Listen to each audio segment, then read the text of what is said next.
दिन है ऐलान का। ऐलान होगा एलनाबाद के महायोद्धा का। और अभी यानी कि 7 बजे से लगातार विशेष कवरेज हमारे साथ जारी है। एक बड़ी खबर सबसे पहले आपको बताते हैं इस वक्त की क्या कुछ बड़ी अपडेट है। सबसे पहले उसका रुख करते हैं, फिर आगे बढ़ेंगे और दिन का विश्लेषण करते रहेंगे। इलाहाबाद उपचुनाव के नतीजों का ऐलान आज होने जा रहा है। जी हां, 16 राउंड में उपचुनाव की ये पूरी मतगणना होनी है, जो कि सुबह 8 बजे से शुरू होगी। चौधरी देवीलाल यूनिवर्सिटी में काउंटिंग लगातार 8 बजे से चलती रहेगी, जो कि 16 राउंड में पूरी होगी। एक राउंड में 40 ईवीएम मशीनों की गिनती होनी है और इस तरह से 16 राउंड है। 640 तकरीबन ईवीएम मशीनें कही जा सकती हैं, जिनकी मतगणना होगी, जिनकी गिनती होगी और सभी प्रत्याशियों की किस्मत इसमें कैद है। मतगणना से पहले चुनाव आयोग ने शांति और संयम बनाए रखने की अपील सभी दलों के समर्थकों से की है। मतगणना केंद्र के बाहर सुरक्षा के पुख्ता इंतजाम भी लगातार किए गए हैं। इलाहाबाद में आपको बताएं 81.36% का मतदान हुआ था। 1,51,000 लोगों ने अपना मतदान यहां पर किया था। भाजपा, लोकदल और कांग्रेस तीनों ही राजनीतिक दलों के बीच कड़ी टक्कर है। भाजपा की तरफ से गोविंद कांडा चुनावी मैदान में थे। कांग्रेस की तरफ से पवन बेनीवाल उनके उम्मीदवार चुनावी मैदान में और इंडियन नेशनल लोकदल की तरफ से अभय सिंह चौटाला वो चुनावी मैदान में है और तीनों के बीच कड़ी टक्कर, कांटे की टक्कर है। और अब 8 बजे से काउंटिंग शुरू हो जाएगी। 40 ईवीएम मशीनें एक राउंड में गिनती की जाएगी और इस तरह से 16 राउंड हैं। तो तकरीबन यह कहा जा सकता है कि 11 बजे तक तकरीबन स्पष्ट हो जाएगा कि इलाहाबाद का ताज जो है वो किसके सर पर सजने वाला है। और 2 से 3 बजे के बीच की संभावना है जब नतीजे पूरी तरह से स्पष्ट हो जाएंगे कि किसके पाले में हार आती है और किसके पाले में जीत आती है। तो हरियाणा न्यूज पर लगातार 7 बजे से महा कवरेज ये जारी रहेगी। पॉलिटिकल एक्सपर्ट्स के साथ, अलग अलग राजनीतिक दलों के नेताओं के साथ हम बात करते रहेंगे, विश्लेषण करते रहेंगे। उससे पहले हमारे संवाददाता जो है मतदान केंद्र पर, मतगणना केंद्र पर नजर बनाकर रखे हुए हैं और पूरी मुस्तैदी के साथ एक एक अपडेट के ऊपर वो नजर रखे हैं, आप तक पहुंचाते रहेंगे। सबसे पहले तो इलाहाबाद उपचुनाव के नतीजों का ऐलान जो है आज हो रहा है। सुबह 8 बजे से ये काउंटिंग शुरू हो जाएगी। चौधरी देवीलाल यूनिवर्सिटी में काउंटिंग चलेगी और 16 राउंड में ये काउंटिंग पूरी होनी है। एक राउंड में 40 ईवीएम मशीन्स को गिना जाना है। बहुत लंबी प्रक्रिया होती नहीं है, क्योंकि जब से मशीनी जमाना आया है, कागज को हमने पीछे छोड़ा है, तो एरर की कोई, गलती की कोई गुंजाइश इतनी ज्यादा रहती नहीं है और फटाफट से मशीनी काम होता रहता है। इसलिए बहुत ज्यादा समय नहीं लगेगा, क्योंकि एक राउंड में 40 ईवीएम मशीनें जो हैं वो गिनी जाएंगी।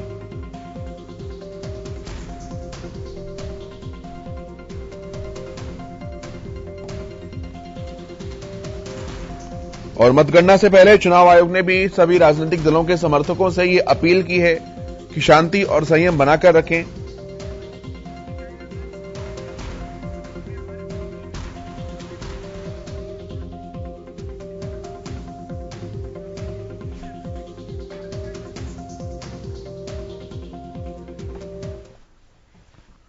तो 1,51,000 मतदाताओं ने अपना फैसला ईवीएम में रख दिया। ईवीएम रखे हैं सेफ हाउस के अंदर, जहां पर 8 बजे से गिनती उसकी शुरू होनी है और जहां पर काउंटिंग होगी उनके बाहर मौजूद हैं हमारे संवाददाता रवि कालीरमण हमारे साथ मौजूद हैं और जितेंद्र शर्मा हमारे साथ मौजूद हैं। रवि, सबसे पहले मैं आपसे जानना चाहूंगा क्या कुछ अपडेट है, क्या कुछ वहां का माहौल है, क्या अधिकारियों का पहुंचने का सिलसिला शुरू हो गया है? क्योंकि मुस्तैदी आपके पीछे देखी जा सकती है सबकी। बिल्कुल केशव, देखिए जिस प्रकार से इलाहाबाद का जो महासंग्राम था उसकी आज काउंटिंग होने जा रही है और कहीं ना कहीं जिस चीज को लेकर कहा जा रहा था कि सिक्योरिटी लेवल कितना हाई रहने वाला है, मैं तस्वीरों के माध्यम से आपको दिखाना चाहूंगा। मेरे पीछे जो सिक्योरिटी है, 3 लेयर सिक्योरिटी यहां रखी गई है। कहीं ना कहीं जिस प्रकार से जो तमाम फोर्सेज के यहाँ जवान है, जो आर्म्ड फोर्सेज के जवान है, हरियाणा पुलिस के जवान है, कहीं ना कहीं जिस प्रकार से सिक्योरिटी की बात की जा रही थी, तमाम जो फोर्सेज के जवान हैं यहां मौजूद हैं। सबसे पहले मैं जिक्र करने चाहूंगा कि 8 बजे के आसपास जो है वो वोटिंग होने जा रही है, काउंटिंग शुरुआत होने जा रही है और कहीं ना कहीं बैलेट पेपर को लेकर कहीं ना कहीं सबसे पहले जो है वो काउंटिंग शुरू होगी और कुल 16 जो राउंड है उसमें ये जो है मतगणना जो होने जा रही है और कहीं ना कहीं एक राउंड में करीब 40 मशीनों की जो है वो गिनती होगी और कहीं ना कहीं 1,51,530 जो ऐसे वोटर्स हैं जिन्होंने अपना जो है कैंडिडेट का भविष्य है जो ईवीएम में कैद कराया और 19 उम्मीदवारों की किस्मत आज किसकी किस्मत खुलने वाली है क्योंकि 19 उम्मीदवार जो है आखिरी समय तक जो है मैदान में थे और उनका सभी 19 उम्मीदवारों का जो भविष्य है वो ईवीएम में कैद है। मैं बात करूं जो ये मतगणना केंद्र है, मतगणना केंद्र में तमाम जो लोग हैं वो जिसके पास नहीं होगा उसकी एंट्री जो है वो बंद कर दी गई है क्योंकि सिक्योरिटी लेवल के चलते कहीं ना कहीं तमाम जो लोग हैं, तमाम जो प्रशासनिक अधिकारी है वो काफी सतर्क है। कहीं ना कहीं जिस प्रकार की बात कही जा रही थी कि एलनाबाद उपचुनाव भी शांतिपूर्ण ढंग से जो है वो नहीं हो सकता क्योंकि किसान आंदोलन लगातार 10-11 महीने से सक्रिय था, तो ऐसे में जो चुनावी प्रक्रिया थी वो भी बिल्कुल स्मूथली कंडक्ट कराई गई और अब जो मतगणना है वो भी जो प्रशासन के द्वारा जो है स्मूथली कंडक्ट कराने का पूरा प्रयास है। ऐसे में तमाम जो लोग हैं, तमाम जो आप मेरे पीछे तस्वीरों में देख पा रहे हैं, तमाम जो सिक्योरिटी से जुड़े जो तमाम जो लोग हैं वो यहाँ मुस्तैद हैं। करीब 6 बजे के आसपास से ही तमाम जो लोग हैं वो उन्होंने मोर्चा संभाला, तो अब प्रशासनिक अधिकारियों का आना जाना शुरू हो चुका है और कहीं ना कहीं आज जो है 19 में से एक कैंडिडेट का जो भविष्य है वो कहीं ना कहीं चमकने वाला है और एलनाबाद का जो चौधरी कौन बनेगा ये आज लगभग जो तस्वीर है 11 से 12 बजे तक क्लियर हो जाएगी। केशव। जितेंद्र, आपके पास क्या अपडेट्स हैं? देखिए, मैं केशव सबसे पहले आपको बता दूं कि देखिए आप मेरे पीछे जो देख रहे हैं ये जो है देवीलाल चौधरी देवीलाल यूनिवर्सिटी और इसके अंदर जो है अम्बेडकर भवन जो है उसके अंदर काउंटिंग होने वाली है। और सबसे बड़ी बात है देखिए 16 राउंड है। 16 राउंड के अंदर एक राउंड में 40 मशीनें हैं और 640 16 ही राउंड रखे गए हैं। और सबसे बड़ी बात है देखिए प्रत्याशी जो है आना शुरू हो गए हैं और सुरक्षा को लेकर आप मेरे पीछे देख रहे हैं कि किस तरीके से सुरक्षा रखी गई है। सुरक्षा के पुख्ता इंतजाम है। मीडिया जो है देखिए इस समय बाहर है। जिस तरीके का एक सिस्टम होता है उसको सिस्टम के अनुसार अगर आप ये जवान देख रहे हैं, देखिए ये सीआरपीएफ के जवान हैं और सिविल एयर जो सिक्योरिटी है उसके बारे में बता दूं कि सबसे पहले जो है बीएसएफ के बाद पुलिस के जवान और फिर सीआरएफ जवान जो है वो मुस्तैद रहते हैं। तो कहीं ना कहीं जो है जिस तरीके की एलनाबाद की सीट थी उसको लेकर गहमा-गहमी थी। आज जो है वो एक जो फैसला होगा, मैं ये बताऊं कि आप लगातार जो है वैसे तो 19 कैंडिडेट है लेकिन मुकाबला जो है तीन पार्टियों के अंदर है। मैं कहूंगा कि जैसे इनेलो से जो है अभय चौटाला और कांग्रेस से जो है पवन बेनीवाल और बीजेपी और जजपा से जो है गोविंद कांड है, उनके अंदर टक्कर है। और देखना ये है किस तरीके का सिस्टम रहने वाला है। और मैं आपको ये भी बता दूं देखिए जो लोग हैं, पार्टियों से जुड़े हुए लोग हैं या उनके चाहने वाले हैं, उन लोगों का भी आना शुरू हो गया है। और सबसे बड़ी बात है देखिए पुलिस ने चारों तरफ से, मैं अपने कैमरामैन को कहूंगा कि वो एक बार वो मेरे साथ आए और मैं दिखाऊं कि देखिए अगर आप पूरा ये देखिए सिरसा से लेकर ये चौधरी देवीलाल यूनिवर्सिटी तक पहुंचता है तो कहीं ना कहीं पूरी आपको कहीं भी कोई परिंदा नहीं मिलेगा। सुरक्षा के पुख्ता इंतजाम किए गए हैं। बार बार जांच की जा रही है। 3 बार जांच करने के बाद जो है फिर अंदर जो है अंदर जाने दिया जाता है। तो आप अंदाजा लगा लीजिए किस तरीके का सुरक्षा को लेकर जो है लगातार जो है पुलिस प्रशासन, मैं कहूंगा कि जो चुनाव आयोग की गाइडलाइन थी वो कहीं ना कहीं बिल्कुल। जी सर। जी रवि, बैलेट काउंट आपने जानकारी दी सबसे पहले होंगे, अगर तकरीबन अंदाजा देखा जाए तो बैलेट काउंट में अपेक्षाकृत ज्यादा समय लगता है ईवीएम काउंट से। कितने अंदाजा है, कितने वोटिंग है जो बैलेट काउंट में की जानी है? कोई जानकारी ऐसी? देखिए बिल्कुल केशव, देखिए जिस प्रकार से जो बैलेट पेपर्स हैं अमूमन उसमें समय ज्यादा लगता है। कहीं ना कहीं उसको चेक किया जाता है कि जो वोट है वो वैलिड है या नहीं है। तो ऐसे में तमाम जो एक करके जो बैलेट हैं वो खोले जाएंगे और ऐसे में करीब आधा से पौना घंटे का जो समय बताया जा रहा है कि बैलेट जो पेपर्स है उनकी गिनती में लगेगा और उसके बाद जो है ईवीएम खोली जाएंगी।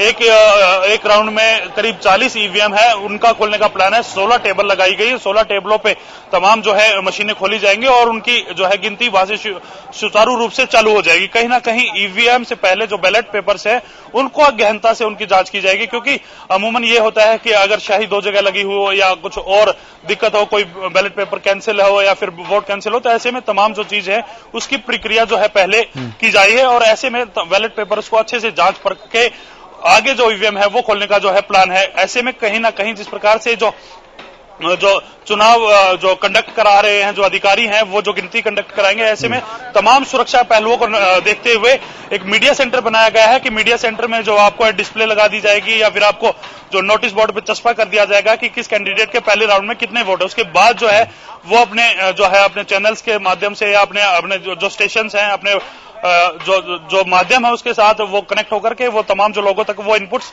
मिल पाएंगे। ऐसे में कहीं ना कहीं जिस प्रकार से सिक्योरिटी लेवल की जो बात की जाती है, सिक्योरिटी लेवल काफी हाई यहाँ का माना जा सकता है केशव। लगातार जिस प्रकार के इनपुट्स थे या फिर जिस प्रकार के किसान आंदोलन के चलते हुए बात की जा रही थी, तो ऐसे में 3 टायर सिक्योरिटी जिसको कह सकते हैं कि वो यहाँ चौधरी देवीलाल यूनिवर्सिटी है उसके बाहर जो है वो कंडक्ट जो है रखी गई है। जी, राजनीतिक दलों के जो प्रतिनिधि हैं उनकी भी कोई भागीदारी है इसके अंदर? क्या उनको भी ऐसे प्रावधान दिए गए हैं रवि कि वो अंदर जा सकें, स्थितियों का जायजा ले सकें? बिल्कुल केशव, देखिए जिस प्रकार जो कैंडिडेट हैं सिर्फ कैंडिडेट की गाड़ी को ही अलाउ किया गया है कि अंदर सिर्फ कैंडिडेट की गाड़ी जा सकती है और कैंडिडेट के साथ जो काउंटिंग एजेंट्स हैं वो सिर्फ अंदर जा सकते हैं। उसके अलावा जो तमाम जो लोग हैं उनको कहीं ना कहीं बाहर खड़ा होकर इंतजार करना पड़ेगा और इंतजार प्रत्याशी जो है या फिर उसके जो इलेक्शन जो काउंटिंग एजेंट्स हैं वो कहीं ना कहीं अपनी इनपुट्स, अपनी जो जानकारियां हैं कि पहले राउंड में कितने वोट्स हैं वो अपने समर्थकों को और बाकी लोगों को दे पाएंगे। ऐसे में कहीं ना कहीं सिर्फ और सिर्फ कैंडिडेट और काउंटिंग एजेंट्स को ही अंदर जाने की परमिशन है। केशव, ठीक है। जितेंद्र, क्या कोई अभी तक कैंडिडेट आया है जायजा लेने के लिए या कोई अनुमान कब तक कौन आ सकता है? देखिए केशव, बिल्कुल आपने सही कहा। देखिए हमने अभी देखा कि बहुत से कैंडिडेट जो हैं जो निर्दलीय कहें आप उनको, तो वो कहीं ना कहीं मोटरसाइकिल से आ रहे हैं, मोटरसाइकिल से जा रहे हैं। क्योंकि जो पिछले मैं कहूंगा कि 3 कैंडिडेट की बात करें, अगर 3 पार्टियों की बात करें, आप कांग्रेस, इनेलो या बीजेपी जेजेपी से जो कैंडिडेट हैं, उनके अलावा बहुत से ऐसे कैंडिडेट हैं कि हमने ग्राउंड लेवल पर देखा था कि उनके घरों में मतलब इस तरीके की व्यवस्था नहीं है कि आप चारपाई देख सके, तो वो निर्दलीय लड़ रहे हैं। तो मैंने एक अभी कैंडिडेट को रोकने की भी कोशिश की थी, लेकिन उन्होंने मोटरसाइकिल बाहर खड़ी करी और वो सीधा निकल गए। तो आप अंदाजा लगा लीजिए उससे 5 से 6 ऐसे कैंडिडेट हैं। और कहीं ना कहीं जो एक किसान आंदोलन को लेकर भी एक कैंडिडेट खड़ा था जिसने कहा था, उस पर भी काफी लोगों ने जो है प्रतिक्रियाएं दी हैं। लेकिन कुल मिला के ये है कि कुछ ऐसे कैंडिडेट हैं जो जा चुके हैं। फिलहाल जो है मेन कैंडिडेट की अगर मैं बात करूं, उनके जो चाहने वाले हैं, उनके एजेंट हैं, उनका जो प्रतिनिधित्व करते हैं, चाहे वो कांग्रेस से हो या बीजेपी से हो या आपका इनेलो से हो, वो अभी तक नहीं दिखाई दे रहे हैं। लेकिन कुछ ना कुछ, क्योंकि टाइम देखिए केशव, टाइम जो है 8 बजे का रखा है, तो कहीं ना कहीं 7:30 बजे वो यहाँ पर जरूर पहुंचेंगे। जी बिल्कुल रवि, ये भी एक खूबसूरती कही जा सकती है लोकतंत्र की चुनावी व्यवस्थाओं की। एक तरफ तो लंबे चौड़े काफिले, दूसरी तरफ जितेंद्र जानकारी दे रहे हैं कि कुछ कैंडिडेट्स ऐसे भी हैं जो बाइक बाहर खड़ी करी और पैदल पैदल अंदर चले गए। तो हर तरह के लोगों को भागीदारी सुनिश्चित करने का मौका लोकतंत्र के अंदर मिलता है। इससे बेहतर उदाहरण और क्या देख सकते हैं? बिल्कुल केशव, देखिए जी, ये लोकतंत्र की खूबसूरती बिल्कुल है। कहीं ना कहीं जिस प्रकार से कोई भी आदमी, कोई भी जो है कैंडिडेट बन सकता है, कोई भी आदमी चुनाव जो है वो लड़ सकता है। इसमें कोई किसी प्रकार की कोई गाइडलाइंस नहीं है। अगर आप वोटर हैं, भारतीय नागरिकता के साथ यहाँ रह रहे हैं, तो आप इलेक्शन लड़ने के हकदार हैं। तो ऐसे में तमाम जो लोग हैं, 3 कैंडिडेट्स का मैं जिक्र करूंगा, भारतीय जनता पार्टी और जननायक जनता पार्टी के गोविंद कांडा, एनएलडी के अभय सिंह चौटाला और कांग्रेस के पवन बेनीवाल। इनके अलावा 16 कैंडिडेट और हैं जो बाकी ग्रामीण तबके से आते हैं। कहीं ना कहीं जो ग्रामीण तबका है, एक विकल्प आचार है जो किसान आंदोलन के चलते और किसान के समर्थन में उन्होंने अपना नामांकन दाखिल किया था, किसान नेता हैं। और ऐसे में कहीं ना कहीं ये तमाम जो कैंडिडेट्स हैं बाइकों के साथ, अपने जो व्हीकल्स हैं उनके साथ बाहर गाड़ियां पार्क करके, व्हीकल्स पार्क करके वो अंदर पैदल जा रहे हैं। तो ऐसे में कहीं ना कहीं तमाम जो नेता हैं, तमाम जो पार्टी के कार्यकर्ता टाइप के जो लोग हैं, वो यहाँ फिलहाल बाहर हैं। और ऐसे में जिस प्रकार की खूबसूरती यहाँ है, कोई भी इलेक्शन लड़ सकता है, किसी प्रकार के सबको आजादी है अपना जो है इलेक्शन लड़ने की। और इस प्रकार से ये खूबसूरत जो त्योहार होता है जो इलेक्शंस का या चुनाव का, तो उसके लिए सभी को आजादी है, कोई भी अपना किसी प्रकार से इलेक्शन लड़ सकता है। जी रवि, क्या केवल 3 ही राजनीतिक दल हैं? इसका मतलब बाकी जो 16 लड़ रहे हैं, चाहे उसमें विकल्प आचार ही क्यों ना गए हों, वो निर्दलीय लड़ रहे हैं? इसका मतलब, क्योंकि संयुक्त किसान मोर्चा के तो कैंडिडेट नहीं थे वो, तो बाकी सब इंडिपेंडेंट है क्या? बिल्कुल केशव, लगभग जो तमाम जो उम्मीदवार हैं वो इंडिपेंडेंट है। कहीं ना कहीं 3 पार्टियां जो मेन पार्टियां हैं, बड़ी पार्टियां हैं, वो कहीं ना कहीं पार्टी के साथ अपने जो सिंबल के साथ वो लड़ रहे हैं। बाकी जो कैंडिडेट्स हैं वो सभी निर्दलीय हैं और अमूमन देखने को ऐसा मिलता है कि कहीं ना कहीं जो राजनीतिक पार्टियों के जो लोग हैं वो एक दो कैंडिडेट का पर्चा और भरवा देते हैं। तो ऐसे में कहीं ना कहीं चुनावी जो रैलियां सभा जो करनी होती है तो उनको परमिशन में उनकी आसानी हो जाती है। कहीं ना कहीं वो लोग उनकी परमिशन लेकर जो है चुनावी रैलियां कंडक्ट कराते हैं। तो ऐसे में 16 कैंडिडेट और हैं, जो 3 कैंडिडेट मेन कैंडिडेट पार्टीज के कैंडिडेट हैं, इनके अलावा और कहीं ना कहीं बाकी जो कैंडिडेट्स हैं निर्दलीय हैं। केशव, बिल्कुल। जितेंद्र, जो राजनीतिक दलों के समर्थक आए हैं, अगर आप उनसे बात करने की कोशिश कर सके तो, क्योंकि उनका भी जज्बा है, हौसला है, वो अपने प्रत्याशी का समर्थन करने के लिए यहां पर पहुंचे हैं।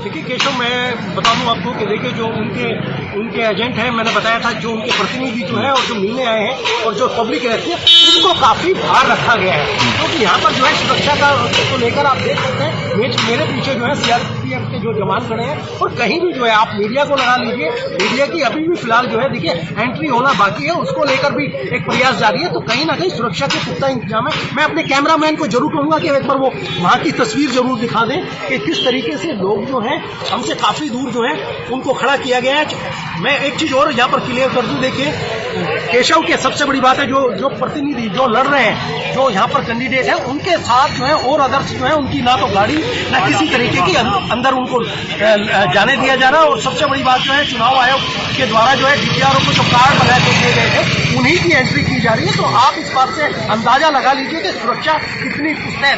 जी बिल्कुल। रवि, मिठाइयां तो सभी के दफ्तरों पर तैयार ही होंगी अभी।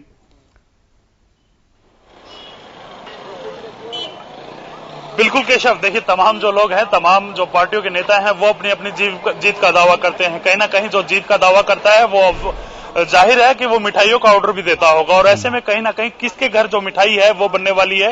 बाकी जो लोग हैं जिन्होंने मिठाइयों का ऑर्डर दे दिया वो कहीं ना कहीं उन मिठाइयों को दिवाली पर भी बांटने का काम कर सकते हैं।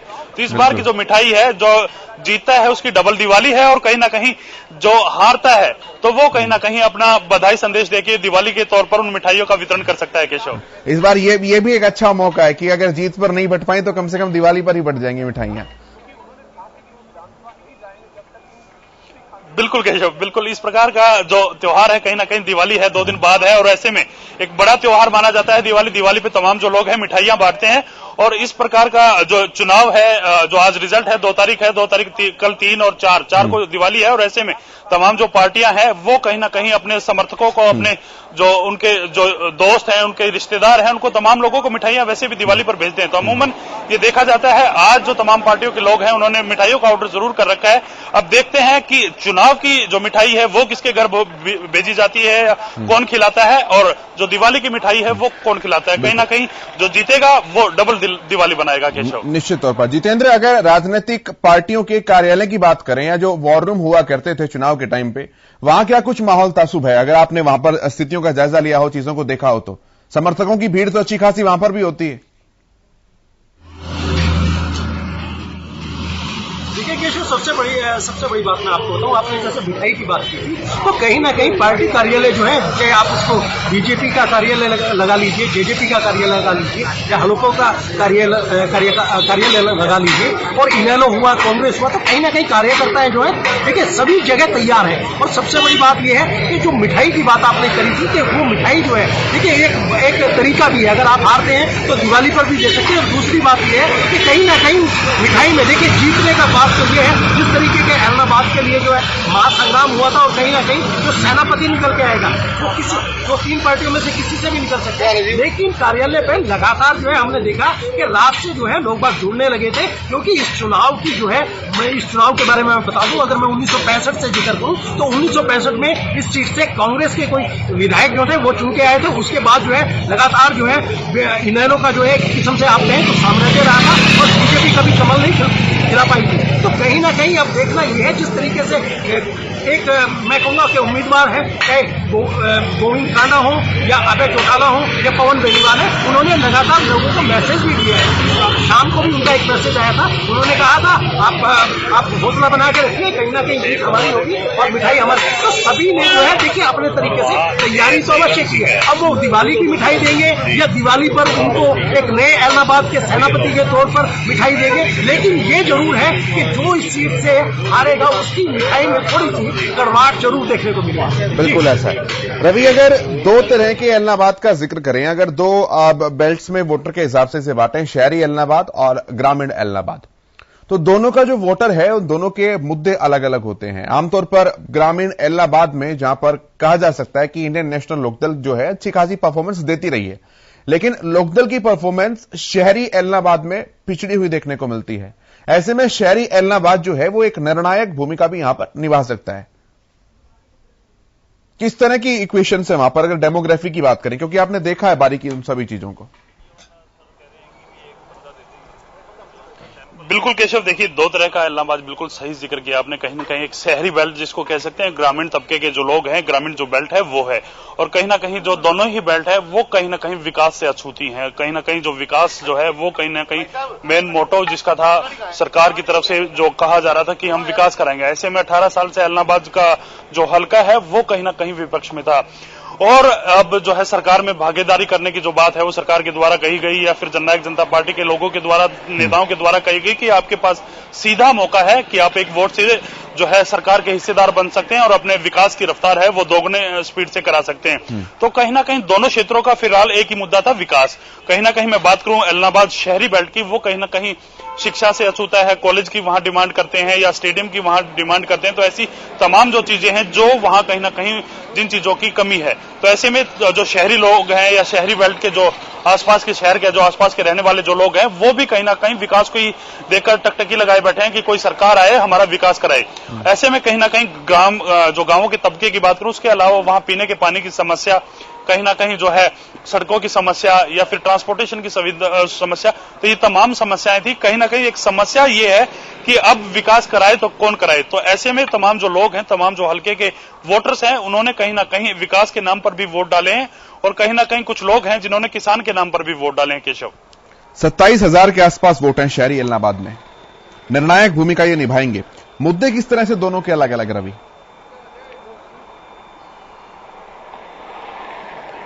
बिल्कुल केशव, 27,000 जो वोट हैं जो शहरी हैं वो कहीं ना कहीं जिस प्रकार से लगातार ये कहा जाता है कि भारतीय जनता पार्टी की जो है शहरी क्षेत्र में जो है पकड़ मजबूत होती है, पकड़ ज्यादा होती है, क्योंकि वो विकास की बातें करती है, वो तमाम जो लोगों के रीच में पहुंचने में इजी रहते हैं।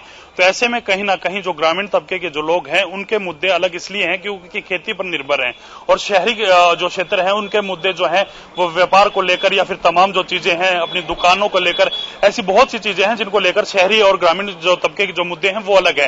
तो ऐसे में कहा जाता है कि जो शहर का विकास है वो जल्दी जो है वो करवाया जाता है, ज्यादा से ज्यादा लोगों को रीच में पहुंचा जा सकता है, एक इजी वे में जो शहर का विकास होता है। लेकिन ग्रामीण जो तबके हैं वो एक बड़ा क्षेत्र हो जाता है, काफी जो लगभग जो बड़ा क्षेत्र होने के कारण उनमें तमाम जो चीजें हैं, तमाम जो पीने के पानी की समस्या की मैं बात करूं, यहाँ कहीं ना कहीं पीने के पानी की जो जमीनी जो पानी है जो वो काफी कम है, और ऐसे में जो बोरवेल किए जाते हैं तो कितना भी गहरा आप बोरवेल कर लो पीने के पानी के लिए तो नमकीन पानी आता है। तो ऐसे में तमाम जो नहरी पानी है वो गांव गांव पहुंचाना एक बड़ी जो है मुश्किल जो है काम है। कहीं ना कहीं पाइप के जरिए अगर आप नहर से पानी लेके जाते हैं तो एक लंबा एरिया जो है वो आपको तय करना पड़ेगा, फिर आपको बूस्टिंग स्टेशन बनाने पड़ेंगे या फिर वाटर वर्क्स बनाने पड़ेंगे, तो उसके लिए एक समय लगता है। उस समय के कारण और उस चीजों के कारण एक खर्चा ज्यादा लगना, समय ज्यादा लगना। तो ऐसे में कहीं ना कहीं शहर के मुद्दे अलग और ग्रामीण तबके के जो मुद्दे अलग है, इसलिए शहर में जो है बीजेपी इजीली जो है कहीं ना कहीं जो है वो पकड़ बना सकती है, और ग्रामीण तबके में जो जिस प्रकार के जो मुद्दे हैं लगातार 18 साल से जो ज्यादा विपक्ष में जो है एलनाबाद रहा है वो कहीं ना कहीं जो है आईएनएलडी के लिए परेशानी बन सकता है। जी बिल्कुल, निश्चित तौर पर ऐसा है। जितेंद्र, मैं आपके पास आता हूं, अगर रुझान की बात करें तो कब तक उम्मीदें हैं कि रुझान आने शुरू हो जाएंगे, और नतीजे कब तक, एक रफली टाइम अगर काउंट किया जाए 11, 12, 1, 2, कब तक नतीजे आने की संभावना है, क्योंकि 40 ईवीएम मशीनें हैं? देखिए जिस तरीके से आपने बताया था, पहले ही बता दिया था कि जो है देखिए 16 राउंड की गिनती और एक राउंड में जो है 40 मशीनों की काउंटिंग हो रही है। और काउंटिंग में सबसे बड़ी बात होती है कि सभी पार्टियों के एजेंट जो है जो लगातार जो अंदर जाते हैं, जिनको परमिशन मिलती है, वो काउंट करते हैं। उनको बटन दबाने के बाद सारी उसका जो एक मैं ये कहूंगा कि उसकी जो पूरी एक पार्टी की जो पूरी डिटेल्स वगैरह वो निकल कर आती है, वो कागज पे लिखी जाती है। तो आप अंदाजा लगा के चलिए कि यहाँ का जो रिजल्ट है वो 1 से 2 बजे के बीच में पूरा क्लियर हो जाएगा, क्योंकि लगातार जो है काम जो है चुनाव आयोग ने बहुत बढ़िया तरीके से किया है। और जिस तरीके से चुनाव आयोग ने इस बार जो है सुरक्षा हो या ये लगा लीजिए कि हर तरीके से जमीनी स्तर पर चुनाव आयोग ने काम किया। और लगातार जो है गिनती को लेकर देखिए 8 बजे से जो है काउंटिंग शुरू हो जाएगी। और कहीं ना कहीं कोई चेकिंग होती है या रीचेकिंग होती है वो एक बात अलग है, लेकिन ये जरूर है कि 1 से 2 बजे तक यहाँ का रिजल्ट निकल आएगा। बिल्कुल रवि, अगर अब वोटिंग की हम बात करें तो शहरी इलाके के कंपैरिजन में वोटिंग जो है वो ग्रामीण एलनाबाद में ज्यादा मजबूत थी, आंकड़े थोड़े से ज्यादा उसके अप गए थे। तो ये किस तरीके से फायदेमंद हो सकता है अलग अलग राजनीतिक दलों के लिए? क्योंकि ये कहा जा रहा था कि आमतौर पर जब वोटिंग होती है और वो ज्यादा होती है तो जो सत्ताधारी दल है उसको उसका फायदा मिलता है। तो क्या यहां पर भी ये समीकरण रहेगी या उपचुनाव में ये चीजें अलग हो जाती हैं, खासतौर पर एलनाबाद की जब बात करते हैं तो? बिल्कुल केशव, ये चीजें जो हैं ये कहीं ना कहीं उपचुनाव में है वो बिल्कुल अलग है। और कहीं ना कहीं जिस प्रकार से ये कहा जा रहा था कि जितनी ज्यादा जो वोटिंग होगी वो सरकार के पक्ष में या फिर सत्तारूढ़ जो पार्टी है उसके पक्ष में जाती है, यहाँ बिल्कुल उलट था। कहीं ना कहीं जिस प्रकार से ज्यादा वोटिंग होती, क्योंकि किसान आंदोलन चला हुआ था लगातार, ये लोग ऐसा सोचा जा रहा था कि ज्यादा से ज्यादा अगर और वोटिंग होती है, कहीं ना कहीं जो तमाम जो खेत में काम करने वाले लोग हैं या फिर और ज्यादा जो लोग हैं जो बाहर गए हुए हैं, ऐसे में वो अपने घर आकर अपने गांव आकर अगर वोटिंग करते हैं तो कहीं ना कहीं जो सत्तारूढ़ पार्टी है या फिर जो किसान आंदोलन से जो प्रभावित पूरा इलेक्शन है उसको लेकर कहीं ना कहीं ये कहा जा रहा था कि भारतीय जनता पार्टी के लिए थोड़ी सी मुश्किल हो सकती है। हालांकि पिछली बार जो है 80% के आसपास जो वोटिंग हुई थी, इस बार 81%, तो ज्यादा फर्क नहीं है। ऐसे में कहीं ना कहीं जो वोटिंग हुई है वो ग्रामीण तबके में इसलिए भी ज्यादा हुई है क्योंकि किसान आंदोलन के चलते लगातार ये एक नैरेटिव क्रिएट किया जा रहा था कि कहीं ना कहीं जो गांव के तमाम जो लोग हैं, ग्रामीण तबके के जो लोग हैं, वो सरकार के खिलाफ है। ऐसे में भारतीय जनता पार्टी और जननायक जनता पार्टी को हराना है तो आप ज्यादा से ज्यादा वोट डालें। तो एक जो फैक्टर है ये कहीं ना कहीं जो है गांव में काम किया है। तो ऐसे में तमाम जो लोग हैं, कहीं ना कहीं जो नीतियां सरकार जो पहुंचाना चाह रही थी, तमाम जो निचले तब तक अंत्योदय की जो नीति है या फिर और जो एमएसपी की जो किसानों को बात बताई गई है कि हम सबसे ज्यादा जो फसल है एमएसपी पर हम दे रहे हैं, या फिर मंडियां सुचारू चलने की बातें कही जा रही थी, तमाम ऐसी चीजें थी जो ग्रामीण तबके के जो लोग हैं, चाहे वो किसान हो चाहे वो आम लोग हो, तो ऐसे में कहीं ना कहीं उन लोगों तक ये जो पूरा मैसेज है वो सरकार पहुंचाने में कामयाब रही है। और अब देखने वाला बात है कि लगभग 11 से 12 बजे तक जो है तस्वीर बिल्कुल साफ हो जाएगी, कौन लोग किसके पक्ष में गए हैं केशव। अगर रवि उन जगहों का खासतौर पर जिक्र करें जहां पर भाजपा जजपा के स्टार कैंपेनर्स की रैली हुई है, कागदाना, जमाल, पौड़ का, तो यहां की क्या कुछ इक्वेशंस हैं कि जो इतनी बड़ी रैलियां हुई हैं, भाजपा ने एक मेगा इवेंट्स यहां पर किए हैं, मुख्यमंत्री आए हैं, उप मुख्यमंत्री आए हैं, दिग्गज नेता आए हैं, अलग से प्रभाव डालेंगी ये चीजें? बिल्कुल केशव, जिस प्रकार से जो आखिरी के 2 दिन में जो प्रचार किया गया था, मुख्यमंत्री मनोहर लाल और डिप्टी सीएम जो है दुष्यंत चौटाला यहां पहुंचे तो तस्वीर बिल्कुल पलट गई थी। कहीं ना कहीं एक बड़ा जनाधार ये लोग रखते हैं और जनाधार के कारण कहीं ना कहीं जिस प्रकार की जो रैलियां हमने अपने तस्वीरों के माध्यम से, अपने टीवी स्क्रीन के माध्यम से तमाम लोगों को दिखाई कि एक बिल्कुल अलग तस्वीर जो है वो देखने को मिली। कहीं ना कहीं सरकार की जो नीतियां थी, तो ये तमाम जो नेता थे भारतीय जनता पार्टी के और जननायक जनता पार्टी के, चाहे इसमें मुख्यमंत्री मनोहर लाल हो या फिर उप मुख्यमंत्री दुष्यंत चौटाला, तो तमाम जो लोग हैं वो नीतियां जो है लोगों तक पहुंचाने में कामयाब रहे। उसी चीज के चलते कौन कौन से जो विकास कार्य हैं जो सरकार ने अभी तक करवाए हैं, कौन कौन सी नीतियां हैं, कौन कौन सी परियोजनाएं हैं और कौन कौन से रोड मैप जो अभी आगे जो आने वाली चीजें हैं, आगे आने वाले समय में सरकार ने तैयार कर रखे हैं, तो ऐसी तमाम जो चीजें थी वो पहुंचाने में कहीं ना कहीं भारतीय जनता पार्टी और जननायक जनता पार्टी के जो नेता हैं वो कामयाब रहे। इसी के चलते जो तमाम जो गांव थे इनमें जो है बड़ी जनसभाएं देखने को मिली हैं। जी जितेंद्र, आपका क्या आकलन है इस शहरी एलनाबाद और ग्रामीण एलनाबाद की अगर बात करते हैं तो वोटर्स ने जिन मुद्दों पर वोट डाला है, वोटिंग भी मेगा वोटिंग हुई है, अच्छी खासी वोटिंग हुई है, किसे फायदा किसे नुकसान की संभावना है? देखिए केशव, सबसे बड़ी बात जो है, जो जमीनी मुद्दे थे वो तो थे, और मैं यहाँ पर एक बड़ी बात बता दूं, एक व्यक्तित्व था, आपकी छवि थी, छवि को लेकर भी लोगों ने बदलाव किया है। आप तीनों ही कैंडिडेट को देख लीजिए, पवन बेनीवाल हो, अभय चौटाला हो या गोविंद कांडा हो, लोगों ने इस बार जो है छवि को भी देखा है। और जो जमीनी स्तर के मुद्दे थे, चाहे पानी की समस्या हो या शिक्षा की समस्या हो, स्वास्थ्य से संबंधित समस्याएं हैं, तो कहीं ना कहीं लोगों ने वो मुद्दे भी लिए। और सबसे बड़ी बात है, जिस तरीके से विकास को लेकर जो है लगातार पार्टियां जो है जाती रही हैं, लोगों के द्वारे जाती रही हैं, कहीं ना कहीं लोगों को समझाने की कोशिश की है। क्योंकि सबसे पहले जब हमने जमीनी स्तर पर यहाँ कर देखा था तो विकास नाम का मुद्दा नहीं था, तो कहीं ना कहीं बीजेपी, जेजेपी और हलोपा ने कहीं ना कहीं लोगों को माइंड सेट किया, उन्होंने विकास के बारे में बताया। वहीं कांग्रेस जो है किसान मुद्दे को लगातार लेकर चलती रही। और दूसरी तरफ अगर अभय चौटाला की बात करें तो वहां उन्होंने किस तरीके से इस्तीफा दिया, वो लोगों को ये क्लियर करते रहे कि देखिए मैंने आप लोगों को लेकर ही ये इस्तीफा दिया है और आप दोबारा, जबकि इस पर प्रश्न भी खड़े होते रहे कि दुष्यंत चौटाला ने जो उप मुख्यमंत्री हैं, उन्होंने एक जनसभा में कहा था कि ये क्या खेल चल रहा है, इस्तीफे का ये क्या खेल चल रहा है। क्योंकि उन्होंने कहा था कि अगर इस बार भी किसानों का कोई ऐसी मांग रही तो आपका विधायक जो है वो इस्तीफा देके फिर से चला जाएगा। तो मतलब गहमा गहमी जरूर रही, लेकिन हमने जो पाया, कहीं ना कहीं लोगों ने अब की बार छवि भी देखी है कि कौन कैसा नेता है, मिला जा सकता है, किसके साथ बैठा जा सकता है, किससे मुद्दों के बारे में बात की जा सकती है। तो ये भी जो है हमने यहाँ पर जमीनी स्तर पर देखा है। और विकास के मुद्दे को लेकर लगातार, क्योंकि 20 साल से लगातार जो है जिस तरीके से हमने छोटे छोटे गांवों में जाके छोटी छोटी समस्याओं को देखा है कि वो कब से चली आ रही है, लेकिन उनका कभी समाधान नहीं हुआ। ये समस्याएं भी लगातार जो है लोगों ने बताई है। और जितने जनप्रतिनिधि थे, मैं कहूंगा जितने भी दल थे, निर्दलीय हो चाहे, उन्होंने अपने बेस के ऊपर उनको आश्वासन भी दिया कि देखिए हम ये काम करेंगे। कुछ ऐसी घोषणाएं भी थी जिसके ऊपर चुनाव आयोग की नजर थी, तो वो कहीं ना कहीं उन्होंने उस पर बात नहीं की। लेकिन कहीं ना कहीं ये विकास से मुद्दे और जो एक अपनी छवि होती है, मैं कहूंगा उसको लेकर भी कहीं ना कहीं ऐलनाबाद की जनता ने वोट किया। जी केशव, वाकई ऐसा है। और जितेंद्र, जब इस बात का जिक्र आता है तो ये भी बातें जो है चुनावी विश्लेषक इस बात को कहते हैं कि छवि को लेकर ऐलनाबाद की जनता जो है वो एक तरीके से ज्यादा कॉन्शियस रहती है और मुद्दे इतने ज्यादा मायने नहीं रखते हैं। क्या वाकई ऐसा है?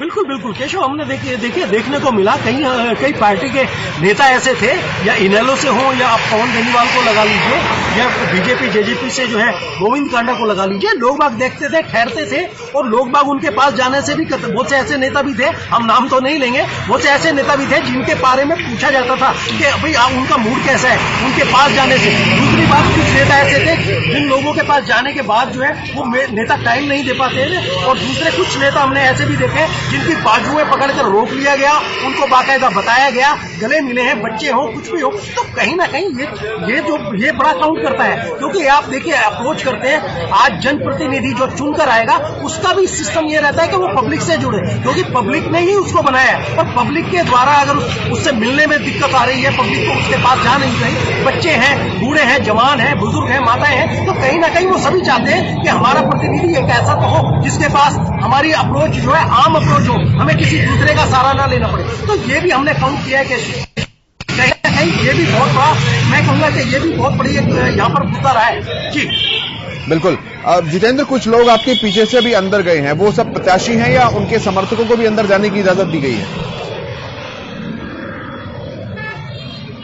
केशव, जो अभी मेरे पीछे से गए, मैं आपको बता दूं कि देखिए जिस तरीके से आज 8 बजे काउंटिंग हो रही है, उसको लेकर चुनाव आयोग ने उनका कार्ड जारी किया है। क्योंकि देखिए 16 लगातार जो काउंटिंग होगी उसके साथ जो है लगातार जो है प्रतिनिधि बैठेंगे। जिस तरीके से 40 मशीनों को लेकर 19 जो है कैंडिडेट है, उनके प्रतिनिधि जो है एक एक करके वो पहुंच रहे हैं। और इसमें एक कैंडिडेट और बताया जा रहा है कि एक कैंडिडेट और निकलेंगे। तो आप अंदाजा लगा लीजिए जिस तरीके से सिस्टम रखा गया है। और मैं बताऊं आपको कि देखिए जहां जाने के बाद उससे मेरे से पहले भी उसको चेक किया जाता है, उसके बाद जो है वो सीआरपीएफ जवानों के पीछे निकलते हैं। अगर गेट की बात करूं तो मैं गेट पे चेक किया जाता है। उसके बाद जो है अम्बेडकर, मैं कहूंगा कि जो अम्बेडकर भवन है जहां पर काउंटिंग होगी, वहां पर जाने से पहले 3 बार उनको चेक किया जाता है। और मीडिया के लिए बताया जा रहा है कि मीडिया के लिए सेंटर बनाया गया जिसके अंदर बाकायदा अनाउंसमेंट होगी। अनाउंसमेंट होने के बाद जो है मीडिया जो है अपने जहां जिस संस्थान है उनको वो कन्वे कर सकते हैं क्या रिजल्ट आया है क्या नहीं आया। तो कहीं ना कहीं देखिए सुरक्षा पुख्ता है,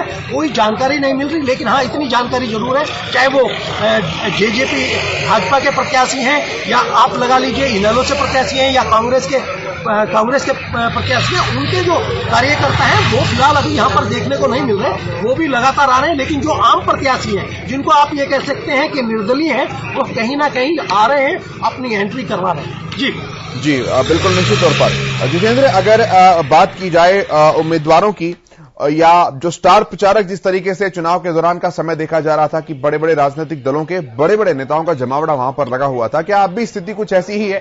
काउंटिंग के दिन भी कोई बड़े नेता हैं जो ऐलनाबाद में मौजूद हैं या प्रत्याशी ही हैं अभी तो सिर्फ? नहीं, देखिए मैं बताऊंगा आपको कि जिस तरीके से अगर मैं कांग्रेस की बात करूं, पूजा शैलजा जो है लगातार यहाँ पर बने रहे। दीपेंद्र ने भी कई रैलियां करके लोगों को संबोधित किया था, कई रैलियां हुई थी। उसी तरीके से अगर इनेलो की बात की जाए तो अभय चौटाला के साथ ओम प्रकाश चौटाला लगातार जो है डोर टू डोर, जो मैं कहूंगा डोर टू डोर कैंपेन उन्होंने चलाया, बस को लेकर जो है वो गाँव के बीच में पहुंचे थे।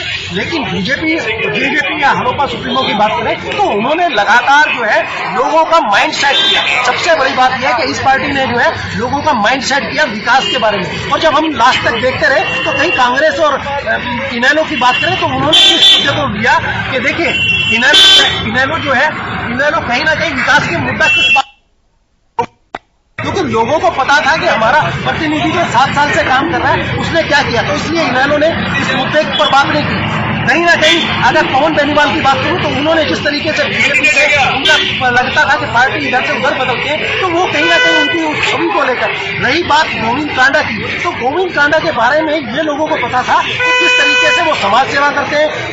दूसरी जो कोविड की लहर थी उसके दौरान जो है उन्होंने कितना लोगों को जो है घर घर जो है, मैं कहूंगा कि घर घर जो है खाना पहुंचाना, लोगों की सहायता करना, जिस तरीके से खुटिया में, तो और दूसरा उनकी छवि। तो कहीं ना कहीं ये सारी चीजें जो है माइंड रखी गई और लोग जो है, और बीजेपी के जो स्टार प्रचारक थे, मैं ये कहूंगा कि दुष्यंत चौटाला हो चाहे मुख्यमंत्री, उन्होंने विकास के मुद्दे पर जिस तरीके से 65 लाख लोगों की जो है परिवार आईडी बना दी है, जिसकी आय जो है हम कोशिश कर रहे हैं कि उनकी आय एक निश्चित 1,80,000 रुपए की जाए। और ऐलनाबाद के लिए उन्होंने कई घोषणाएं की, चाहे सुनीता दुग्गल की बात करें जो यहाँ से सांसद थी। तो मेन चीज ये है कि लगातार जो है विकास का मुद्दा छाया रहा, स्टार प्रचार लगातार करते रहे, मुद्दा छाया रहा, स्टार नहीं चली, क्योंकि उनसे वो लगातार जो है पिछले 7 साल से जिस तरीके से काम करते रहे अभय चौटाला और उनकी छवि रही है, तो कहीं ना कहीं उन पे उंगली उठती थी कि विकास, अगर आप अपनी बार की बात कर रहे हैं तो पिछले 7 साल में आपने क्या किया। मुख्यमंत्री ने कई बार ये भी कहा कि देखिए आपका जो यहाँ का विधायक है वो उंगली उठाता है, जूता तक उठा देता है, लेकिन विकास की बात कब करेगा। और मैं आपको यह भी बता दूं, एक आंकड़े के अनुसार 700 करोड़ रुपए जो है विकास के लगाए गए थे। तो मुख्यमंत्री ने कहा था कि अगर आपका विधायक अच्छा हो तो ये 700 करोड़ जो है 1400 करोड़ में बदल सकते थे। तो आप इससे अंदाजा लगा लीजिए कि केशव किस तरीके से विकास की बात की गई या व्यक्तित्व की बात की गई या लोगों का सोचने का वो है। लेकिन हाँ, ये जरूर है कि इस सीट पर निगाहें सबकी हैं। अब जैसे जैसे समय बीतता जाएगा लगातार हम भी आपको सूचना देते रहेंगे, लेकिन कहीं ना कहीं पूरे, मैं कहूंगा कि पूरी राजनीति जो है, पूरे हरियाणा की राजनीति जो है इस सीट पर रुकी हुई है। क्योंकि देखिए बहुत बड़ा, मैं कहूंगा कि अगर कहीं ना कहीं इस सीट पे इनेलो अगर हारती है तो कहीं ना कहीं इनेलो जो है वो डेड हो जाएगी। और कांग्रेस की बात रही तो लोगों ने अब की बार कांग्रेस को लेकर पवन बेनीवाल पर विश्वास नहीं किया। जिस तरीके से भरत बेनीवाल पर लगातार लोगों को उम्मीद थी कि भरत बेनीवाल को टिकट मिलेगी, लेकिन यहाँ पे भी पार्टीबाजी देखने को मिली, क्योंकि लगातार पवन बेनीवाल जो है शैलजा के टच में रहे और लगातार जो है भरत बेनीवाल जो थे वो भूपेंद्र हुड्डा के टच में थे। तो इसलिए उन लोगों ने भी किसानी मुद्दे को लेकर, और लेकिन मैं कहूँ अगर आपको बीजेपी जेजेपी के जो प्रत्याशी हैं और हरोपा सुप्रीमो में गोपाल कांडा ने जिस तरीके से ग्राउंड लेवल पर काम किया है उसको लेकर जो है लगातार जो है जन जागना लोगों में आई है। और कहीं ना कहीं जिस तरीके से गोविंद कांडा की छवि है, लोग मिलते हैं, जाते हैं, उनसे बात करते हैं हाथ पकड़ के, तो ये तीनों कैंडिडेट जो है अलग अलग मुद्दे पर थे। लेकिन सबसे बड़ा प्लस पॉइंट ये था गोविंद कांडा के पास, क्योंकि उनके भाई जो है सिरसा से जो है देखिए विधायक है, उन्होंने काम किया है, 500 करोड़ रुपए की परियोजनाओं को लेकर वो चल रहे हैं। लगातार वो बताते थे कि भाई हम लोग इस तरीके से काम कर रहे हैं, मुख्यमंत्री पैसा दे रहे हैं, क्योंकि उनका भी समर्थन है, बीजेपी को उनका समर्थन है। तो लेकिन ये जो चीज जो नई निकल के आई थी, तो ये कहीं ना कहीं उनके लिए पॉजिटिव वाली बात थी। विकास का मुद्दा हो, उनके लिए पॉजिटिव वाली बात थी, विकास का मुद्दा हो, अपनी छवि हो, या उनके भाई ने काम किया हो, तो ये चीजों को लगा के क्यों ना। और देखिए सबसे बड़ी बात, बीजेपी का कार्यकाल इस समय 3 साल का बचा हुआ है। लोगों की माइंड भी थोड़ा कि क्यों ना एक बार जो है बीजेपी को, इनको भी आजमा के देख लिया जाए। लेकिन फिलहाल मैं ये कहूंगा कि तीनों पार्टियों ने अपनी तरफ से भरपूर कोशिश की है, जिस तरीके से वो लोगों को रिझा सकते थे, जिस तरीके से वो करवा सकते थे। और यही कारण है कि वोट प्रतिशत भी आप देखें कि 80% के ऊपर वोट प्रतिशत हो रहा है। और सबसे बड़ी बात है, लोग बाग निकले हैं, जमकर वोटिंग की है, चाहे ग्रामीण क्षेत्र हो, चाहे उनकी महिलाओं की बात की जाए या शहर की बात की जाए। लगातार हमने देखने को मिला कि जिस तरीके से लगातार सुबह से भीड़ उमड़ के वोट गिरती रही, तो ये अपने आप में काफी रोचक था, रोमांचित करने वाला था। और ऐलनाबाद का अब देखना है कि जो वो कहेंगे, मैं ये कहूंगा कि जो ऐलनाबाद का सेनापति है वो उसकी घोषणा कब होती है, कैसे होती है, ये आने वाला समय बताएगा। लेकिन फिलहाल मैं ये जरूर बता दूं कि देखिए मीडिया की एंट्री जो है वो होने लगी है। यहाँ पर अभी डीएसपी आए हैं और उनसे बातचीत कर रहे हैं, तो कहीं ना कहीं मीडिया जो है वो एंटर अंदर कर रहे हैं। जी ठीक है जितेंद्र, नजर बनाकर रखिए आप। बहुत धन्यवाद आपका तमाम बातचीत और जानकारी के लिए। तो ऐलनाबाद का महायोद्धा कौन बनेगा, इसकी जुगत लगातार चल रही है और काउंटिंग सेंटर के बाहर से हमारे संवाददाता लगातार मौजूद हैं, आपको अपडेट्स दे रहे थे। संवाददाता अमित तिवारी भी हमारे साथ जुड़ गए हैं। अमित, क्या कुछ अपडेट्स हैं आपके पास? जी, अगर केशव बात करें तो अब काउंटिंग की लगभग तैयारियां पूरी हैं और करीब जो 8:15 बजे जो है शुरू हो जाएगा सारा गुना भाग और तमाम जो मशीनों को वो खोलने की प्रक्रिया शुरू हो जाएगी। तो पहले राउंड में ही है जो काउंटिंग होने जा रही है और 14 टेबल जो इसके लिए लगाए गए हैं और तमाम तैयारियां पूरी है। अगर बात करें तो सुरक्षा के पुख्ता बंदोबस्त जो है यूनिवर्सिटी के भीतर और बाहर दोनों ओर देखने को मिल रहे हैं, क्योंकि ट्रिपल लेयर सिस्टम जो बनाया गया है सिक्योरिटी के लिए, पैरामिलिट्री फोर्सेस है, हरियाणा पुलिस के जवान है, तो तमाम तरह की तैयारियां प्रशासन सुबह से ही इस ओर अलर्ट है। और अभी प्रत्याशियों का भी आना शुरू नहीं हुआ है और उनके जो काउंटिंग एजेंट होते हैं उनका भी आवागमन अभी शुरू नहीं हुआ है। अभी कुछ देर बाद जो भी आना शुरू कर देंगे। और अगर मैं आपको बता दूं कि डॉक्टर अम्बेडकर भवन है और देवीलाल यूनिवर्सिटी में, वहीं ये सारी जो प्रक्रिया चलेगी उसके बराबर ही मीडिया सेंटर बनाया गया है। मीडिया को भी इंफॉर्मेशन वहीं से आती रहेगी और उसके बाद जो है आगे राउंड वाइज काउंटिंग के हिसाब से उन्हें जानकारी दी जाती रहेगी। जी केशव। बिल्कुल। अब जिस तरीके से लगातार अमित वहां पर प्रत्याशी और उनके समर्थकों का पहुंचने का सिलसिला भी हमने देखा, सुबह से ही लोग वहां पर मौजूद थे, उनके समर्थक काउंटिंग सेंटर के बाहर थे, हालांकि उन्हें थोड़ा सा दूर की तरफ रखा गया है। लेकिन प्रत्याशियों की अगर बात करें तो कब तक उम्मीद है प्रत्याशी यहां पर आएंगे, स्थितियों का जायजा लेंगे? अगर बात करें तो 8 बजे का टाइम जो दिया गया था, अब से कुछ समय बाद ही मान लीजिए कि 8 बजने से पहले यानी कि 5-7 मिनट पहले ही प्रत्याशी पहुंचना शुरू हो जाएंगे।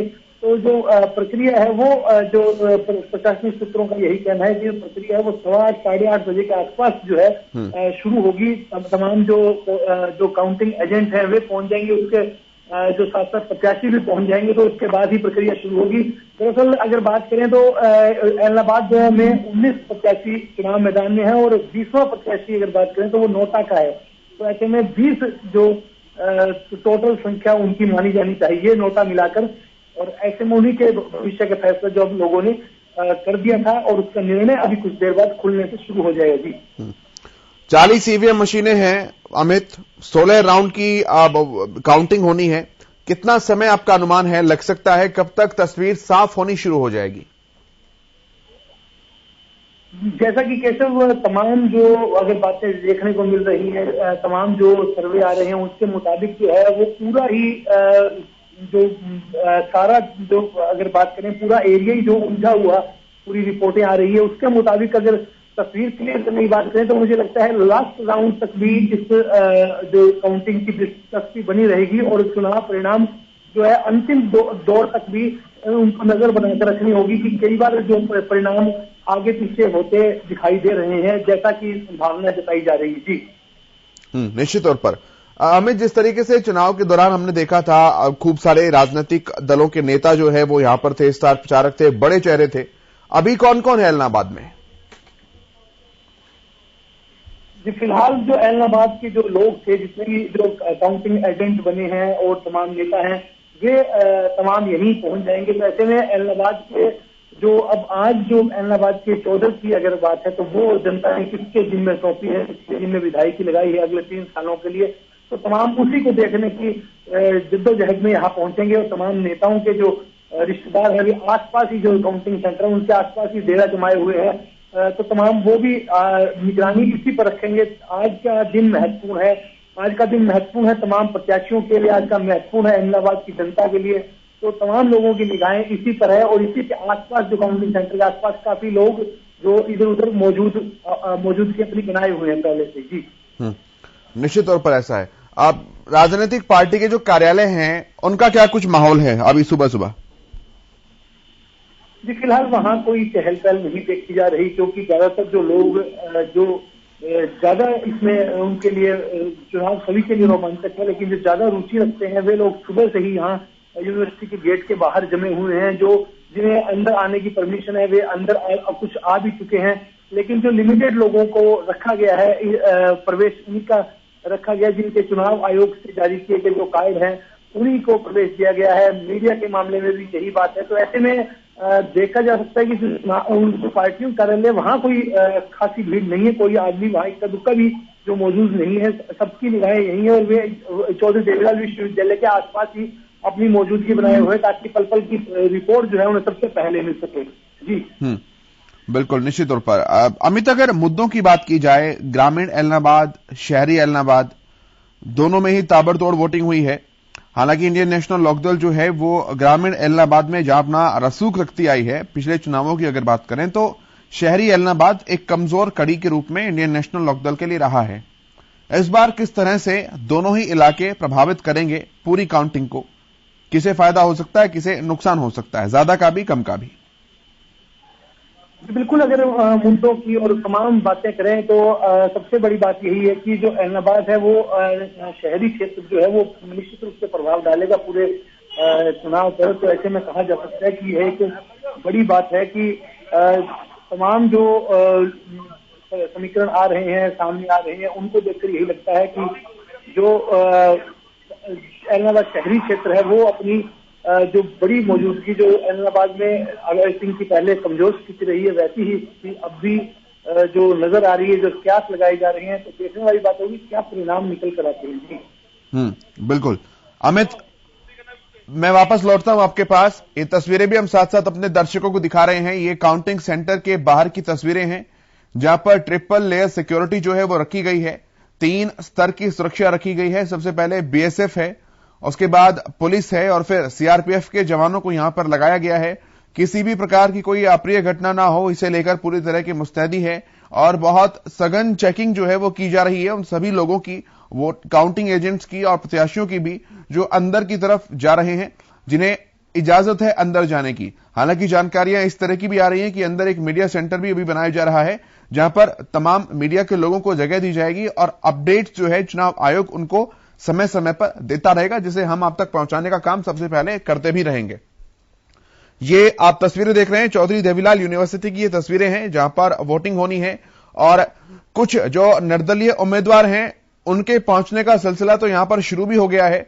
वो तो कुछ एंटर भी कर चुके हैं, अंदर जा भी चुके हैं, स्थितियों का जायजा वो ले रहे हैं, क्योंकि लोकतंत्र है और पूरी प्रक्रिया जो है एक पारदर्शी प्रक्रिया, जितना ज्यादा इसे बनाया जा सके चुनाव आयोग उतना ज्यादा पारदर्शी इसे बनाने पर जोर देता है ताकि सभी के वोटिंग एजेंट्स, काउंटिंग एजेंट्स सब अंदर रहें। जब वोट होती है उस समय पर भी चुनाव आयोग जो है राजनीतिक दलों के लोगों को, समर्थकों को मौका देता है कि वो अंदर तक जा सके और अपनी पार्टी को लेकर के वोटिंग किस तरह से चल रही है, वहां पर ट्रांसपेरेंसी पूरी है, पारदर्शिता के प्रावधान को रखते हुए उन्हें इस तरह की चीजें दी जाती हैं और यही चीजें जो हैं काउंटिंग के समय में भी देखने को मिल रही है।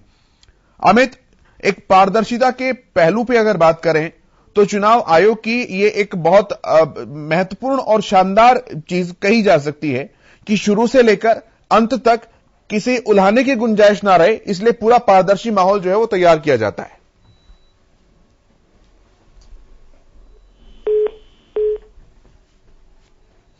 चलिए, अमित की फोन लाइन डिस्कनेक्ट हो गई है, फिर जुड़ने का प्रयास करते हैं और विश्लेषण लगातार हमारा जारी है। बात लगातार हम इस मुद्दे पर कर रहे हैं। तस्वीरें आप देख रहे हैं काउंटिंग सेंटर के बाहर की, जहां पर लोग मौजूद हैं, राजनीतिक दलों के समर्थक मौजूद हैं। हालांकि चुनाव आयोग ने सभी से अपील की है कि शांति और संयम बनाकर रखें, किसी भी तरह की कोई अप्रिय घटना ना हो। और हमारे संवाददाता लगातार हर चीज पर नजर रखे हुए हैं। रवि हमारे साथ जुड़े थे। रवि भी इस बात की जानकारी दे रहे थे कि सभी राजनीतिक पार्टियों के कार्यालयों का माहौल जो है वो दीपावली के जैसा है। मिठाइयां और जश्न की तैयारी जो है वो सभी राजनीतिक दल, मुख्य तौर पर 3, भाजपा, जजपा, कांग्रेस और इंडियन नेशनल लोकदल, इन्हीं के कार्यालय पर जो है वो अच्छा खासा माहौल देखने को मिल रहा है। और सभी ये उम्मीद भी लगाए बैठे हैं कि चुनाव के नतीजे उन्हीं के पक्ष में आने हैं। गोविंद कांडा जो कि भाजपा जजपा के साझा प्रत्याशी हैं, वो तो ये बात कह भी रहे थे कि एलनाबाद की जनता जो है इस बार 2 दीपावली मनाएगी, एक 2 तारीख यानी कि आज के दिन और एक 4 तारीख यानी कि दीपावली के दिन। जीत का दावा अभय सिंह चौटाला की तरफ से भी किया जा रहा है और जीत का दावा पवन बेनीवाल की तरफ से भी किया जा रहा है। लेकिन जीत किसकी होगी, किसके पाले में हार आएगी, किसके पाले में जीत आएगी, किसके सर पर एलनाबाद की जनता जो है अपना ताज सजाएगी, किसे एलनाबाद की जनता अपनी कॉन्स्टिट्यूएंसी से चुनकर भेजती है हरियाणा की विधानसभा के लिए, हरियाणा में सबसे बड़ी पंचायत के लिए, ये कुछ ही घंटों के बाद तस्वीरें जो हैं स्पष्ट और साफ हो जाएंगी। तो बस कुछ ही समय और है, फिर काउंटिंग शुरू होने जा रही है। सबसे पहले बैलेट काउंट होंगे, उसके बाद ईवीएम की काउंटिंग शुरू हो जाएगी। आपको बताएं कि अब वो तमाम लोग जो कि एलनाबाद विधानसभा के ही हैं और जिनकी इलेक्शन की ड्यूटी लगती है, उनके वोट बैलेट के जरिए डलवाए जाते हैं। यानी कि वो प्रत्याशी का नाम जो है चिट्ठी पर लिखते हैं और उसके बाद बैलेट बॉक्स में उन चिट्ठियों को, पर्चियों को संजोया जाता है। तो सबसे पहले बैलेट काउंट होंगे और उसके बाद जो है अब ईवीएम के जरिए काउंटिंग शुरू की जाएगी। अमित हमारे साथ जुड़ गए हैं। अमित, पहले बैलेट काउंट होंगे और उसके बाद जो है ईवीएम काउंटिंग शुरू की जाएगी, तो कितना समय बैलेट काउंटिंग में तकरीबन लगेगा? क्योंकि ईवीएम का तो फटाफट मशीनी काम है, चलता रहता है।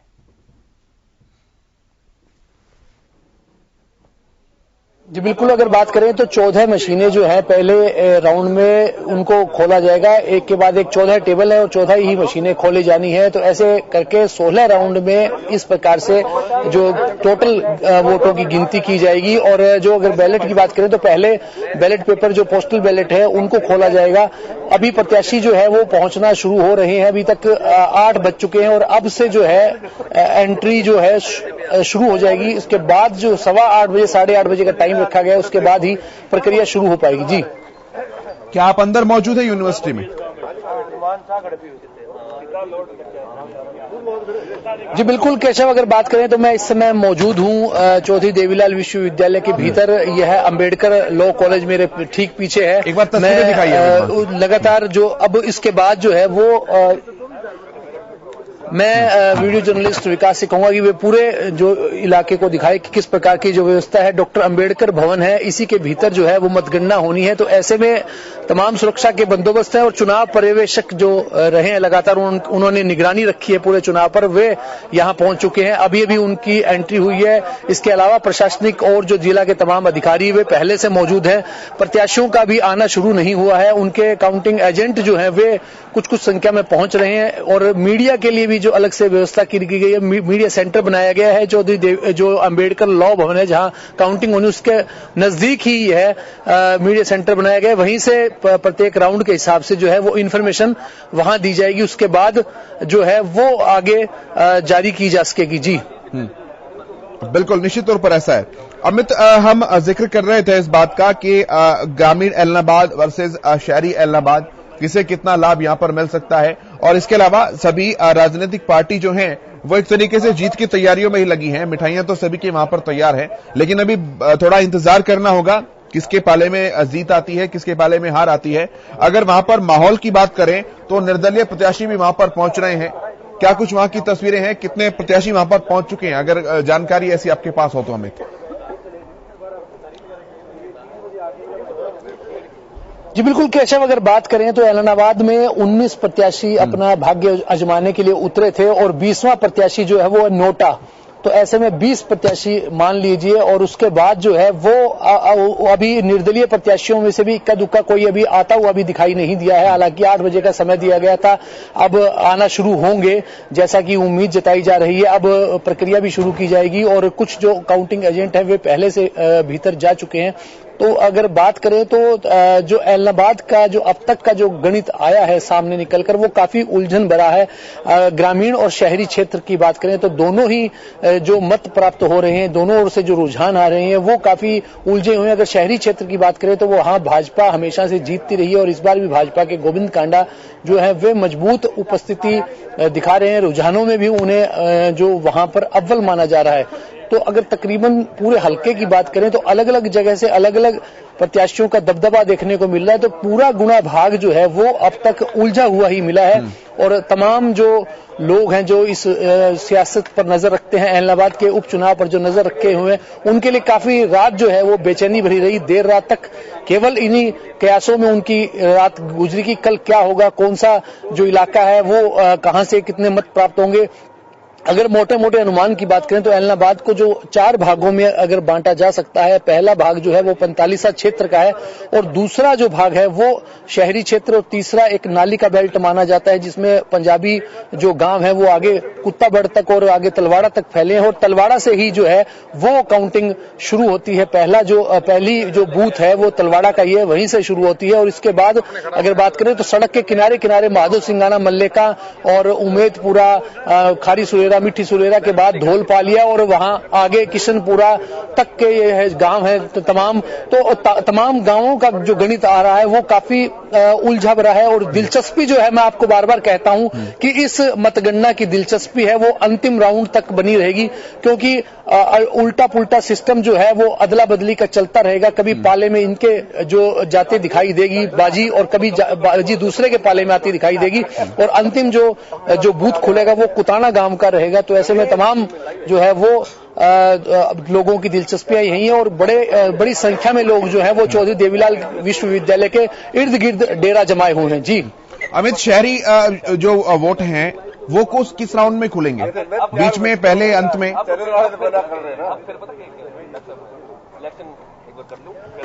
जी अगर बात करें शहरी वोटों की तो 120वां नंबर बूथ नंबर 120 है, वहां से शुरू होगी और जो 197 तक जो है वो शहरी चलेगी। तो ऐसे में शहरी पर जो ज्यादा फोकस रहेगा क्योंकि भाजपा हमेशा से ही वहां लीड लेती रही है। तो जो भाजपा के लोगों को उम्मीद है कि भाजपा इस बार भी वहां शहरी क्षेत्र में बड़ा परचम लहराएगी और उसी पर जो है पूरा चुनाव हुआ है वो निर्भर करेगा, उस चुनाव परिणाम उसी पर निर्भर करेगा। शहरी क्षेत्र के वोट जो है वो 120 नंबर बूथ से खुलना शुरू होंगे और 197 तक उनकी गिनती चलेगी। तो ऐसे में बड़ा दिलचस्पी भरा माहौल रहने वाला है। देखने वाली बात होगी कि प्रत्याशी की लीड जो है वो किस प्रत्याशी की कहां से शुरू होती है और कौन से राउंड में कौन बढ़त बनाता है। तो यह हर राउंड जो है एक बड़ा दिलचस्पी भरा रहने वाला है। जी ठीक है अमित, मैं वापस लौट कर आता हूं आपके पास। रमन शर्मा जी भी हमारे साथ जुड़े हैं, पॉलिटिकल एनालिस्ट हैं, चुनाव विश्लेषक हैं। रमन जी बहुत स्वागत है आपका। अमित, मैं चाहूंगा कि आप अपना फ्रेम थोड़ा आप अंबेडकर भवन वाला दें ताकि हम पीछे की हलचल जो है दर्शक वो भी साथ साथ देख पाएं। क्या लग रहा है रमन जी? देखिए, धक धक तो सबकी दिल की बड़ी हुई है, मिठाइयां सबकी तैयार हैं। आप एक चीज मान के चलिए, ये 120 से 197 जो है ये डिसाइड करेंगे किसकी विक्ट्री है जी, क्योंकि जो फार्मर प्रोटेस्ट है वो एक मुद्दा था, महंगाई दूसरा मुद्दा था, तीसरा जो रिजेंटमेंट, अब 7 साल हो गए सरकार को, तो कुछ आपके दुख होते हैं, कुछ आपको अपेक्षाएं होती हैं जो पूरी नहीं हुई हैं और कुछ नई डिमांड्स आ जाती हैं।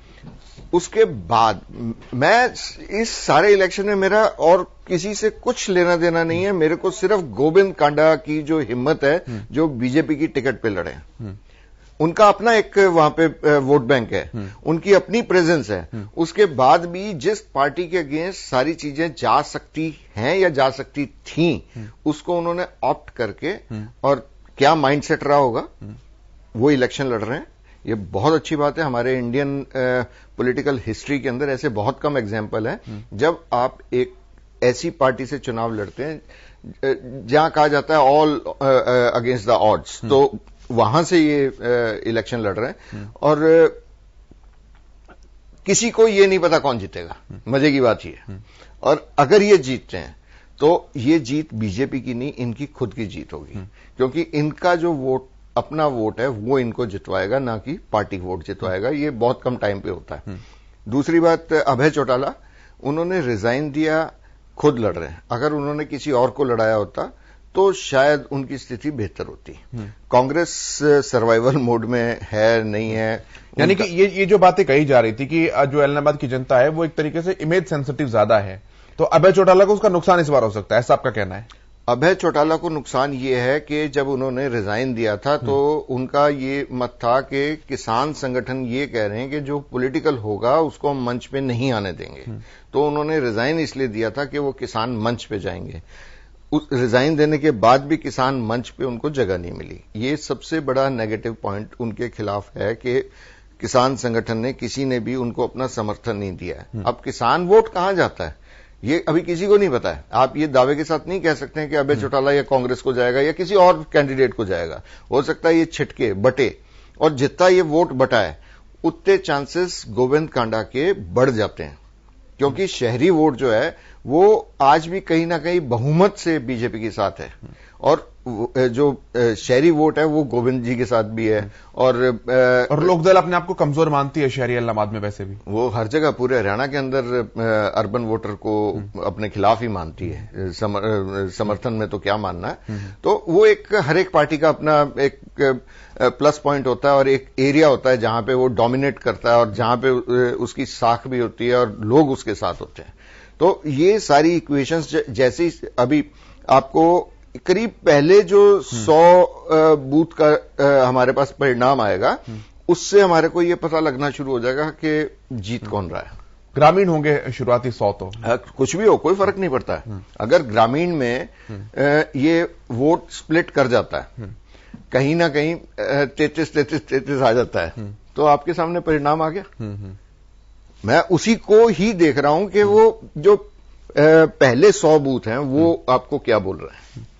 बिल्कुल, अब सभी राजनीतिक प्रत्याशी वहां पर पहुंच रहे हैं। अच्छा, ये भी एक रमन जी बड़ी सुंदर सी बात है हमारे लोकतंत्र की कि किसी को भी बाद में उल्हाना देने का मौका ना छोड़े भाई। इसलिए हाँ, वोटिंग में भी अपने एजेंट्स बैठाए गए हैं और काउंटिंग है तो भी एजेंट्स चलाए जाते हैं। आज सबसे बढ़िया बात यह है कि सबको, सारी पॉलिटिकल पार्टीज को मिठाई बंटवानी चाहिए, क्योंकि जीत हार एक अलग चीज है। जीतने वाला अपनी जीत की खिला दे, बाकी धनतेरस है तो धनतेरस की मिठाई खिला दो, तो दुख मनाने का कोई दिक्कत नहीं है। 3 साल के बाद दोबारा लड़ने का मौका मिल जाएगा। इसी बात का हम जिक्र कर भी रहे थे कि अगर किसी के, वैसे हमारी शुभकामनाएं सबके साथ है, हाँ, लेकिन अगर किसी के पाले में हार आती है तो मिठाइयां खराब नहीं जाएंगी, दीपावली पर भी वो काम आ सकती हैं चीजें। नहीं, आज ही बढ़ जाएंगी, आज भी बढ़ सकती हैं। आज धनतेरस है। बिल्कुल।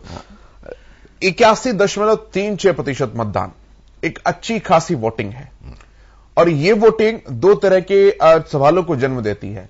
एक पक्ष ऐसा है जो कि ये कहता है कि इतना मेगा वोट अगर पड़ा है तो वो अभय सिंह चौटाला की पर्टिकुलरली इमेज की एंटी इनकम्बेंसी को लेकर के पड़ा है, यानी कि जिसका फायदा भाजपा को जा सकता है। एक तबका ये कह रहा है कि ये जो राज्य की सरकार है उसकी एंटी इनकम्बेंसी को लेकर पड़ा है, जिसका नुकसान भाजपा को हो सकता है।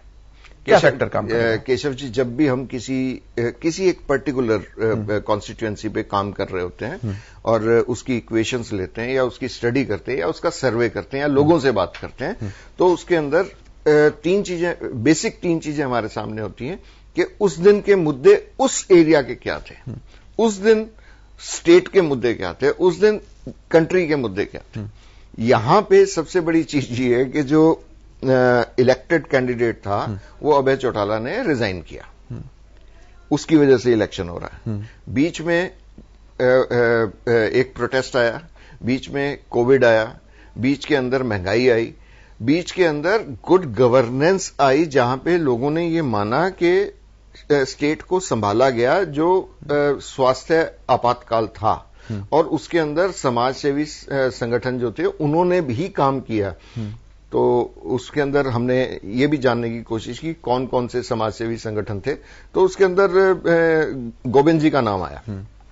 तो हमने ये पूछा कि इन्होंने कैसे आपकी मदद की, तो उन्होंने अलग अलग तरीकों से बताया। तो 1+ जो